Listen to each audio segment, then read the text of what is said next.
Students, welcome again to your channel success point. तो student, आज हम लोग बहुत दिन बाद स्टार्ट करने वाले हैं, ठीक है, मैथमेटिक्स। जैसा कि आप जानते हैं मैथमेटिक्स पढ़ाता हूं मैं, और हम लोग क्लास 10 का मैथ्स चैप्टर 1 रियल नंबर से स्टार्ट करेंगे। तो आप सभी लोग अपने फ्रेंड्स को भी बता दीजिए, शेयर कर दीजिए, सब्सक्राइब कर दीजिए। अब हम लोग पूरा अच्छे से पूरे सिलेबस को कंप्लीट करेंगे और प्रीवियस ईयर क्वेश्चंस को भी साथ साथ करते जाएंगे सिलेबस के साथ साथ, ठीक है स्टूडेंट्स। तो देखिए, रियल नंबर क्या होता है।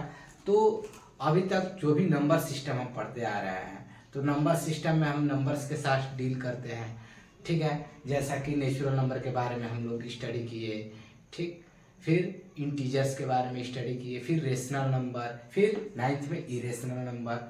उन्हीं सब को मिला दिया जाए अगर, तो वही क्या मिलता है, रियल नंबर बनता है, ठीक है, जिसको हिंदी में वास्तविक संख्याएं कहते हैं, ठीक है। तो रियल नंबर हम ऐसे लिख सकते हैं कि real number is the combination of rational number and irrational number, ठीक है स्टूडेंट्स। अब रेशनल नंबर में सारे के सारे नेचुरल नंबर आ जाएंगे, इंटीजर आ जाएंगे, ठीक है, और इरेशनल नंबर में जो भी संख्याएं आएंगी, ठीक है, वो इरेशनल के अंतर्गत ले ली जाएंगी। जैसे कि अगर डिफिनीशन की अगर हम बात करें, तो दो का कॉम्बिनेशन है, रेशनल और इरेशनल का, तो इनको डिफाइन भी तो हम कर सकते हैं। तो रेशनल को कैसे डिफाइन करते थे हम, those numbers which can be written in the form of p by q where p and q are integers and q not equal to 0। इसका मतलब ये है कि ऐसी संख्याएं जिनको हम p by q के रूप में लिख सकते हैं, और ऑब्वियसली यहाँ पे p और q है क्या, तो p और q इंटीजर्स हैं, जो इंटीजर हम लोग पढ़ते आ रहे हैं, जैसे कि 0, 1, 2, 3 ऐसे डॉट डॉट आगे की संख्या है, फिर -1, -2, -3। तो इन संख्याओं में से कोई भी संख्याएं अगर ले लें हम, तो यही क्या, यहाँ पे p और q की जगह पे रखी जा सकती है। लेकिन एक चीज यहाँ पे क्या है, कॉन्ट्राडिक्शन है कि q जो q का मतलब क्या, आप जानते हैं इसको क्या कहते हैं, न्यूमरेटर कहते हैं, ठीक है, और इसको क्या कहते हैं, डिनोमिनेटर कहते हैं, ठीक। तो यहाँ पे डिनोमिनेटर जो q आप रिप्रेजेंट किए हैं, q 0 नहीं होना चाहिए, ठीक है। अगर q 0 हो जाएगा तो वो अनडिफाइंड हो जाएगा, मैं आगे आपको बताऊंगा। जैसे अगर एग्जांपल हमें देना हो रेशनल नंबर का, तो हम कैसे देंगे, एग्जांपल देना हो तो p के जगह पे कोई भी इसमें से संख्या ले ली, आप कहेंगे कि सर -1 ले लीजिए, ठीक है, -1। q के जगह पे आप कुछ भी ले सकते हैं, 3 ले सकते हैं, तो -1/3, या फिर आप पॉजिटिव लेना चाहें तो 2 ऊपर 3 नीचे। लेकिन आप ये संख्या नहीं लेंगे, नीचे 0 नहीं ले सकते हैं, कभी नहीं ले सकते हैं, क्यों। अच्छा, ऊपर सर आपका प्रश्न उठेगा कि क्या सर हम ऊपर 0 लिख सकते हैं, न्यूमरेटर में 0 लिख सकते हैं, क्योंकि वहां तो कॉन्ट्रडिक्शन दिया नहीं गया। तो बिल्कुल बच्चों, आप ऊपर 0 लिख सकते हैं, ये वैलिड है, but this is not valid. अब कैसे, आपका प्रश्न ये रहेगा कि कैसे सर, क्यों ये अनडिफाइंड है और ये डिफाइंड है, मतलब ये रेशनल नहीं है और ये रेशनल है। तो आप सिंपली फ्रैक्शन का मतलब क्या समझते हैं, फ्रैक्शन का मतलब ये होता है कि डिनोमिनेटर से न्यूमरेटर को डिवाइड करना। तो यहाँ पे अगर आप डिवाइड करना चाहें तो देख लीजिए हो रहा है कि नहीं, 3 से हमको क्या करना है, 0 को डिवाइड करना है। तो 3 का टेबल ऐसा पढ़िए कि 0 आ जाए, डिवीजन का मतलब तो यही होता है। तो ये बताइए, 3 का टेबल 1 बार में पढ़ेंगे तो 3 आएगा, 0 से बड़ा है। लेकिन 3 का टेबल हम 0 के साथ तो पढ़ सकते हैं ना, जैसे 0 के साथ कोई भी नंबर मल्टीप्लाई करते हैं तो क्या मिलता है, 0 मिलता है। तो 3 × 0 क्या हो जाएगा, 0। तो यहाँ पे तो आपका सॉल्व हो जा रहा है, रिमाइंडर 0 आ जा रहा है, आपका ये डिवीजन सॉल्व हो जा रहा है। लेकिन यहाँ पे आप अगर देखेंगे तो क्या नजर आएगा कि 0 से आपको क्या करना है, इधर हम लिखते हैं, 0 से आपको क्या करना है, 3 को डिवाइड करना है। डिनोमिनेटर से न्यूमरेटर को डिवाइड करते हैं, तो 0 का टेबल इस प्रकार से पढ़िए, ऐसी संख्या हमको बताइए कि 0 के साथ मल्टीप्लाई करने पे 3 आ जाए, क्या ये पॉसिबल है, बताइए।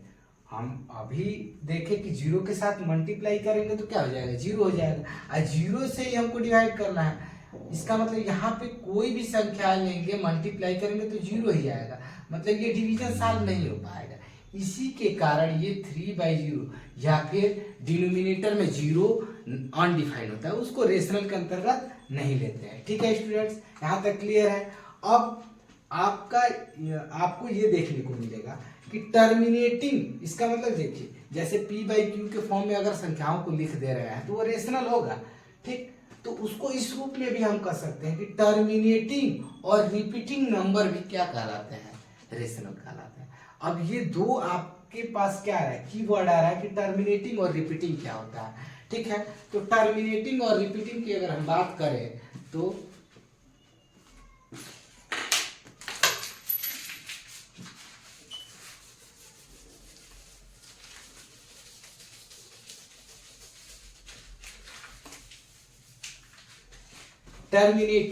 टर्मिनेटिंग का मतलब होता है कि यदि हम कोई फ्रैक्शन को सॉल्व करें या डिवाइड करें तो डिवीजन के बाद जो आपका रिमाइंडर बचे, अगर रिमाइंडर 0 आ जाए तो वो संख्या या वो फ्रैक्शन टर्मिनेटिंग फ्रैक्शन या टर्मिनेटिंग डेसिमल कहलाती है। जैसे ये अगर 2 से हम अगर 5 को डिवाइड करें तो 2 2 जा 4 1।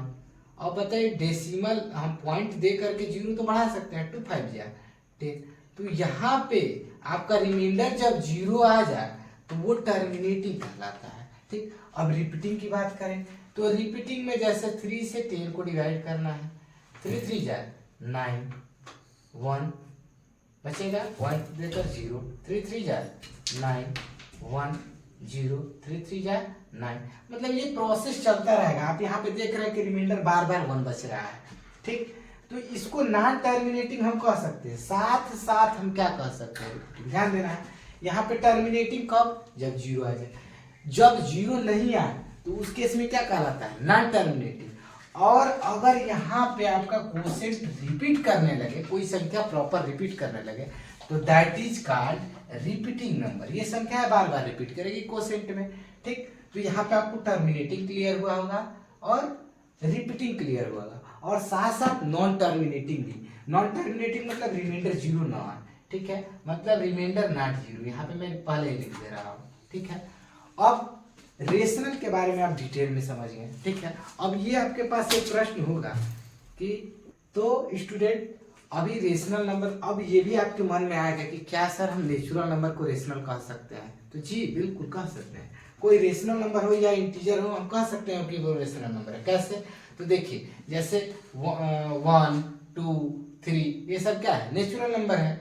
तो क्या नेचुरल नंबर को 1/1 नहीं लिख सकते हैं? और p भी क्या है, इंटीजर है, सॉरी 1 भी क्या है, इंटीजर है, नीचे भी इंटीजर।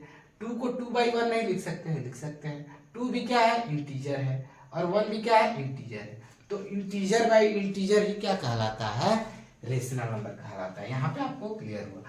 अब स्टूडेंट हम लोग देखेंगे कि रेशनल नंबर को कैसे डिफाइन करेंगे।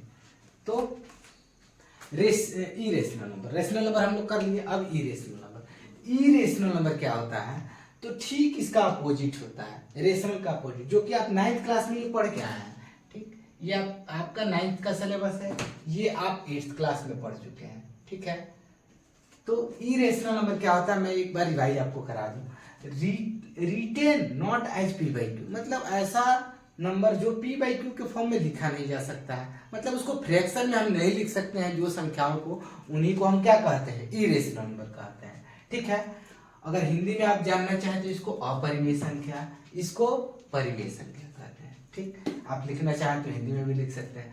अब इसका मतलब क्या है कि यहाँ पे तो p/q के फॉर्म में लिख ले रहे थे, इसको नहीं लिखने का मतलब क्या है कि वो संख्या कैसी होगी, नॉन टर्मिनेटिंग होगी और नॉन रिपीटिंग होगी। नॉन टर्मिनेटिंग का मतलब तो आप समझ गए हैं यहाँ पे कि अगर रिमाइंडर 0 ना आए तो वो तो क्या होगा, नॉन टर्मिनेटिंग होगा।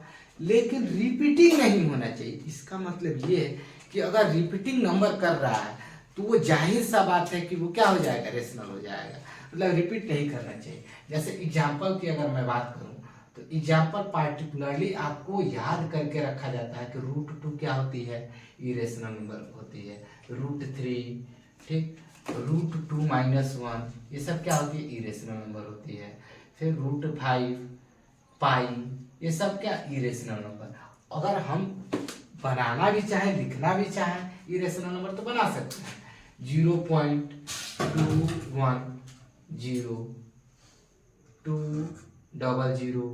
20000 240 ऐसे लगाकर अपने आप से भी हम बना सकते हैं। यहाँ पे आपको नजर आएगा कि कोई पार्टिकुलर संख्या रिपीट नहीं कर रहा है। आपको लग रहा है कि 0 रिपीट कर रहा है, कहाँ रिपीट कर रहा है, या 2 रिपीट कर रहा है, कोई पार्टिकुलर संख्या है। जैसे मैं कहूँ 2 तो क्या यहाँ पे 2 है? नहीं है। मैं कहूँ कि चलो 21 रिपीट कर रहा है तो क्या यहाँ पे 21 है? नहीं है। मैं कहूँ कि 210 रिपीट कर रहा है तो क्या यहाँ पे 210 है? नहीं है। तो कोई पार्टिकुलर नंबर रिपीट नहीं कर रहा। नॉन टर्मिनेटिंग है, क्यों? क्योंकि आगे बढ़ रहा है, रिमाइंडर 0 नहीं आ रहा है। ठीक है स्टूडेंट्स, क्लियर है यहाँ तक? अब रेशनल और इरेशनल के बारे में डिटेल में जानने के बाद हम क्या करेंगे कि अब ये प्रश्न उठेगा कि आप √2 को कैसे इरेशनल कह दिए, इरेशनल कैसे कह दिए? तो भाई आप 7-8 में पढ़े हैं कि √2 को अगर कोई नंबर का अगर स्क्वायर रूट निकालना है प्राइम नंबर का, तो आप डिवीजन मेथड से स्क्वायर रूट निकालते हैं। डिवीजन मेथड से अगर स्क्वायर रूट आपको निकालने आता है तो आप जब इसका निकालेंगे स्क्वायर रूट, तो आप क्या पाएंगे कि वो संख्या क्या हो रही है, रिपीट भी नहीं कर रही है और उसका रिमाइंडर 0 भी नहीं आ रहा है। जैसे मैं एक एग्जांपल लेके आपको करा ही देता हूँ ताकि कंफ्यूजन थोड़ा सा आपका दूर हो जाए।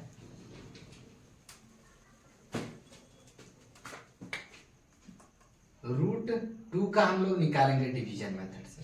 तो सबको आई होप सबको डिवीजन मेथड पता होगा। ठीक है, डिवीजन मेथड निकालते समय अपने आप से क्या करते हैं, पेयर ऑफ जीरोज लेते हैं, 2 या 3 पेयर ऑफ जीरोज ले लेंगे। ठीक है, अब ये बताइए यहाँ पे टेबल पढ़ा जाता है, अगर 2 हमको पहला नंबर 2 है, 2 लाना है तो ऐसी संख्या यहाँ लेना है और वही संख्या यहाँ भी लेना है कि उसके साथ मल्टीप्लाई करने पे 2 या 2 से छोटा रहे या बराबर रहे, बड़ा नहीं होना चाहिए। तो ये बताइए अगर 2 यहाँ पे मैं लेता हूँ तो 2 2 जा 4 अधिक हो जाएगा कि नहीं? तो 2 नहीं लेंगे, तो मिनिमम क्या ले सकते हैं आप? 1 ले सकते हैं। 1 लेंगे तो यहाँ भी 1 इंटू 1 1 घटाएंगे क्या? 1 यहाँ पे। अब जो संख्या जितनी बार संख्या ले गया रहते हैं उसको ऐड करते हैं, 1 बार ले गया 1 को ऐड कर देंगे 2, थोड़ा सा यहाँ पे गैप छोड़ते हैं अगली संख्या के लिए। अब 1 आएंगे, अब यहाँ से पेयर ऑफ जीरोज उतरेंगे, तो पेयर ऑफ जीरोज तो अपने आप से लिए हैं, अपने मन से लिए हैं, तो इसलिए आपको यहाँ पे डेसिमल देना पड़ेगा। ठीक, अपने आप से जीरोज उतारते हैं तो क्या डेसिमल देते हैं डिवीजन में? तो यहाँ पे कहेंगे सर 2 कैसे आप उतार दिए, 1 डेसिमल दिए 2 उतार दिए। तो 2 का रीजन बाबू ये है कि आप स्क्वायर रूट निकाल रहे हैं। जैसे आप स्क्वायर रूट निकालते हैं 16 का, तो आप क्या करते हैं, 16 का प्राइम फैक्टर निकालते हैं। ठीक है, फिर क्या करते हैं, प्राइम फैक्टर निकालने के बाद वो पेयर बनाते हैं, उनका पेयर बनाते हैं। तो पेयर बनाने के बाद आपको 2 पेयर मिलता है, 2 इंटू 2 कर देते हैं तो 4 यही स्क्वायर। तो यहाँ भी पेयर के साथ आप डील करते हैं। 2 0 जाए, अब जोड़ने के बाद अब यहाँ पे ऐसी संख्या आपको लेना है, वही यहाँ भी लेना है और उसी के साथ मल्टीप्लाई करना है 100 या 100 से कम है। ठीक, अधिक नहीं होना चाहिए। तो आपको याद रहना चाहिए 4 अगर हम ले लेते हैं तो 4 यहाँ भी लेंगे, मल्टीप्लाई करेंगे तो क्या हो जाएगा 96 हो जाएगा। 4 4 जा 16, 1 4 2 जा 96 हो जाएगा। ठीक, घटाएंगे 4, यहाँ पे कैंसिल आउट हो रहा है। ठीक है, अब यहाँ पे मैं बताया कि जितनी बार ले जाएंगे उसको ऐड करेंगे इधर, तो ये कितना हो जाएगा 28। अब आप ऊपर से फिर पेयर ऑफ जीरोज उतारेंगे, 2 जीरोज हमने उतार रखा। ठीक, अब 2 जीरोज उतारा, ठीक, तो हमने देखा 400 हो रहा 400। अब यहाँ पे अगर आपको क्लियर होना चाहिए कि अगर कोई भी संख्या लेते हैं तो 280 के आसपास होता है, तो 280 इंटू 1 करेंगे तो 280 होगा। और अगर 280 इंटू 2 अगर मान लो यहाँ पे 2 लेते हैं तो 280 प्लस होगा, तो 280 से अगर 2 से मल्टीप्लाई करेंगे तो 500 से अधिक हो जाएगा लगभग। तो हमको 40 से तो लेना है तो 1 ले सकते हैं, 1 से मल्टीप्लाई करेंगे 281, घटाएंगे 9, यहाँ पे हो जाएगा आपका 119, फिर 0। मतलब ये प्रोसेस आपका चलता रहेगा और रिमाइंडर 0 नहीं आएगा। अब कोई संख्याएं यहाँ पे जो आएंगी वो रिपीट नहीं करेंगे, कोई संख्या रिपीट नहीं करेंगे, इसलिए इसको क्या कहेंगे, इरेशनल। अब आपके लिए ये होमवर्क रहेगा कि आप क्या करेंगे, सभी जो संख्याएं हैं जैसे √2, √3, √5, √7 सबका आप क्या करेंगे, स्क्वायर रूट निकाल के चेक कर लेंगे कि ये रेशनल है या इरेशनल है। ठीक है, आपके लिए वर्क रहेगा। अब स्टूडेंट्स अब हम लोग चलेंगे सिलेबस की तरफ। ठीक, 10th का जो सिलेबस है। तो आपका सिलेबस में पहला टॉपिक जो है मैं बताऊंगा वो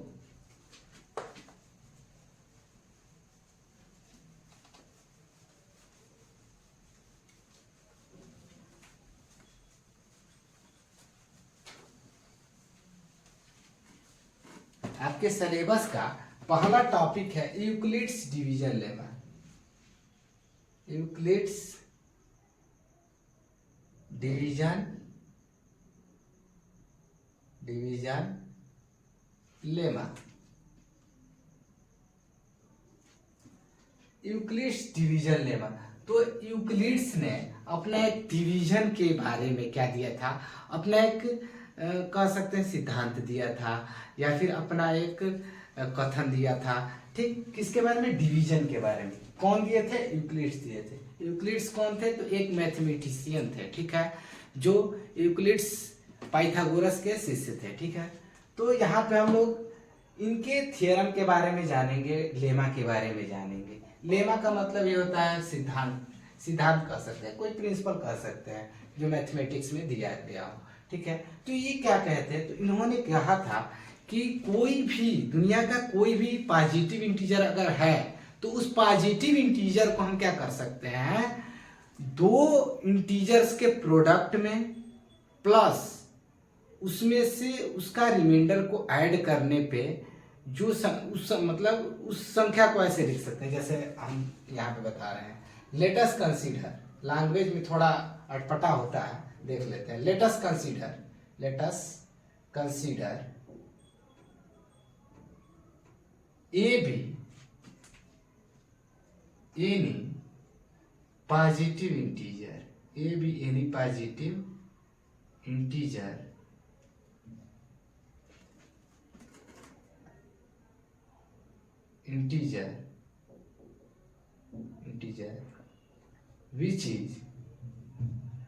which is divided by other positive integer b, then we get q as quotient and r as remainder, and r is less than or equal to। ये देखिए स्टूडेंट, ये मेरा लैंग्वेज है, उनका लैंग्वेज नहीं, उनका स्टेटमेंट नहीं है, उनका स्टेटमेंट आपको बुक में मिलेगा, मैं समझाने के लिए अपने लैंग्वेज में लिखा हूँ, ठीक है। दैट इज, इसका मतलब ये है, मैं उनका लैंग्वेज भी लिख के समझा सकता हूँ, लेकिन आपको थोड़ा समझने में अटपटा लगेगा, ठीक है, इसलिए मैं अपने लैंग्वेज में इसको बनाया। A is equal to B into Q plus R. जैसे देखिए मैं इनकी बात को ऐसे लिख रहा हूँ कि दुनिया का कोई भी पॉजिटिव इंटीजर है, ठीक है, उसको अगर कोई इंटीजर से डिवाइड करते हैं तो कोई इंटीजर आपको क्वोशेंट मिलेगा और कोई इंटीजर ही आपका क्या मिलेगा, रिमाइंडर मिलेगा, यही ना। तो आप बचपन में क्या करते थे कि चेक करना होता था, डिवीजन आप किए रहते थे, चेक करना होता था तो क्या करते थे, इन दोनों का प्रोडक्ट करते थे और प्लस रिमाइंडर को जोड़ते थे तो क्या आ जाना चाहिए था, डिवाइडेड आ जाना चाहिए था। तो वही यहाँ भी है, उसी सिद्धांत को हम लोग यहाँ पे पढ़ेंगे, कुछ एक्स्ट्रा नहीं पढ़ेंगे। तो A is equal to B into Q plus R, और यहाँ पे आर आप जानते हैं कि रिमाइंडर हमेशा से क्या आता है, डिवाइजर से छोटा आता है, ठीक। तो यहाँ पे वेयर आर क्या होना चाहिए, R is less than or equal to B. R जो होगा बी से छोटा या बराबर हो सकता है, ठीक। तो यही है यूक्लिड्स। अब यूक्लिड्स ने ऐसा डायरेक्ट नहीं किया कि कह दिया कि बी से डिवाइड, उन्होंने बस ये कहा कि दुनिया का कोई भी पॉजिटिव इंटीजर अगर है तो उसको हम इस रूप में लिख सकते हैं, a is equal to B Q plus R, जहाँ पे b भी क्या हो, इंटीजर हो, q भी क्या हो, इंटीजर हो, और r भी इंटीजर हो, पॉजिटिव इंटीजर हो, ठीक। ये चीज ध्यान देना आपको, उन्होंने ये बात कहा था, ये बात नहीं कहा था कि डिवाइड कर दे तो ये मिलता है, ये मैं अपने से ये बनाया हूँ लैंग्वेज, ठीक है। तो आई होप आपको समझ में आया। अब इसके बाद आपको क्या पढ़ना है, तो यूक्लिड्स डिवीजन एल्गोरिथम पढ़ना है। अब एल्गोरिथम क्या है? तो यूक्लिड्स डिवीजन लेमा का क्या है? एप्लीकेशन है कि भाई यूक्लिड्स डिवीजन लेमा अगर हम पढ़ रहे हैं तो इसका यूज कहाँ करेंगे, इसका यूज करके कैसे हम न्यूमेरिकल्स को सॉल्व करेंगे, ठीक है, कैसे वेरियस प्रकार के क्वेश्चंस को सॉल्व करेंगे। तो आगे के लेक्चर्स में हम लोग का टॉपिक रहेगा यूक्लिड्स डिवीजन एल्गोरिथम। तो स्टूडेंट्स, मैं आशा करता हूँ आपको सारी बातें अच्छे से समझ में आया होगा। अगर कहीं डाउट है तो हमको कमेंट करके बताइए, हम सुधारने का प्रयास करेंगे। आप लोग के लिए इतना मेहनत कर रहे हैं तो आप अपने दोस्तों के साथ शेयर कीजिए और उनको बताइए कि सर अब रेगुलरली यहाँ पे सक्सेस पॉइंट पे क्लास लेंगे। Thank you, have a nice day.